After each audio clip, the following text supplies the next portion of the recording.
On May 10th, 2010, The National released their 5th album, High Violet. It was also my final day as a teenager. My friend introduced me to the album a couple days later, as he was driving us to a party. I remember nothing of that car trip, except every single moment of experiencing that music for the first time ever. I was completely transfixed by my first listen to High Violet. It sounded like nothing I had ever heard before.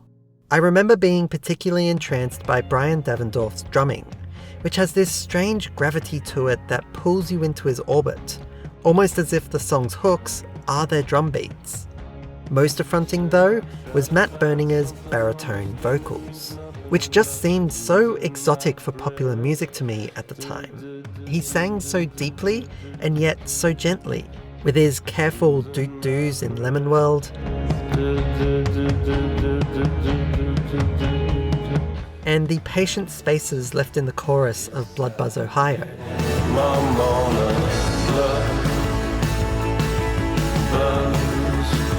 Berninger's quiet, low voice was a sound of masculinity that I hadn't encountered before, but one that deeply resonated with me.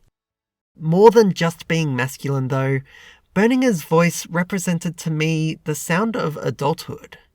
Listening to High Violet in that car almost felt like a rite of passage to me. I hopped in the backseat a boy and left it a man. Matt Berninger was my mentor, guiding me through my transition into adulthood.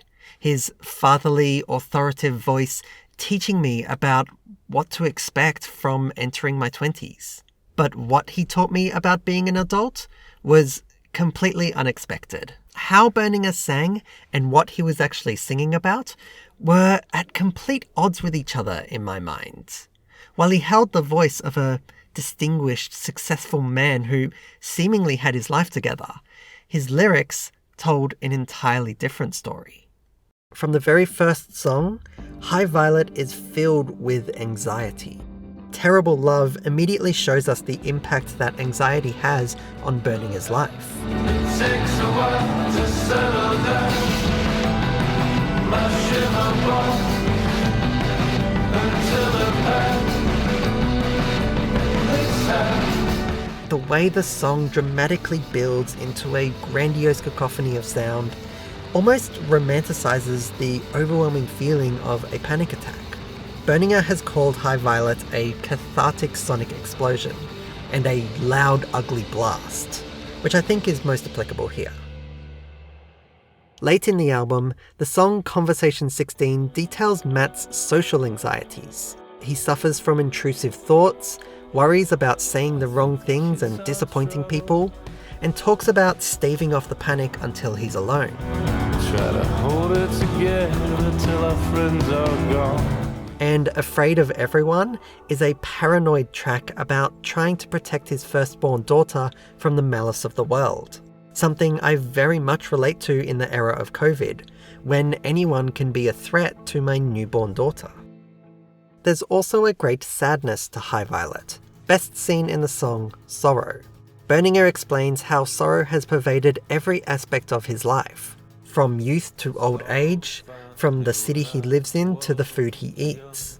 In the chorus, Berninger admits to feeling that he doesn't want to feel better, but would rather wallow in his own sorrow.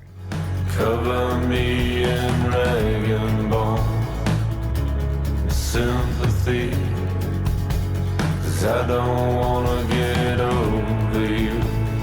Sorrow is a song that The National once performed for 6 hours straight, highlighting how relentless depressive thoughts can be, constantly repeating in your mind and wearing you down over time. Sorrow's my body on the ways. Sorrow's a girl. Having a grown man sing so honestly about anxiety and depression was completely arresting to me. These were the emotions that I thought were the sole experience of teenagers, which you graduated from and left behind as soon as you turned 20. They were the topics of moody emo songs and brash pop punk, not responsible, mellow indie rock. Listening to High Violet was the first time that I realized that adults don't have it all together either. Within the first few days of my 20s, High Violet described much of the feelings I would go on to experience over the next decade of my life. It taught me that it is perfectly okay and normal for adults to experience these emotions. It not only prepared me for when they happened, but served as a cathartic soundtrack for when they did. And sometimes it hit a little too close to home. A few months after being introduced to High Violet, I met a girl with whom I was immediately smitten. We got together in December of that year, but we decided to hold off on making things official until she returned from a trip back home she was taking to London. During this time in girlfriend purgatory, I went to a music festival to see The National perform live.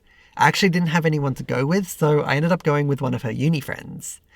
Towards the end of the National set, they played their 10th and penultimate track off of High Violet, England. England is a song about the loneliness that comes from when you are separated from those you love. Burninger opens by singing about losing a feeling, presumably to me, a feeling of being loved, and longing for someone to cut through your downcast mood and connect with you. Summer sun a runner through the weather that I'm under for the feeling that I lost today. In the second verse, he talks about putting an ocean between yourself and home, something my girlfriend had done by travelling to England. And in the chorus, Burninger sings, You must be somewhere in London. You must be loving your life in the rain. So here I was, madly in love and pining for this girl currently in London, watching my new favourite band perform live with one of her friends, and they're singing, You must be somewhere in London, you must be loving your life in the rain, and I kid you not, it started raining. I have never felt more emotionally attached to a song than I did in that moment. Just over a decade later, and I get to call that girl my wife and the mother of my daughter. These milestones are by far the best things to have ever happened in my life. But I thought that as I reached them, as I left my 20s and entered my 30s, I'd start to feel more like an adult.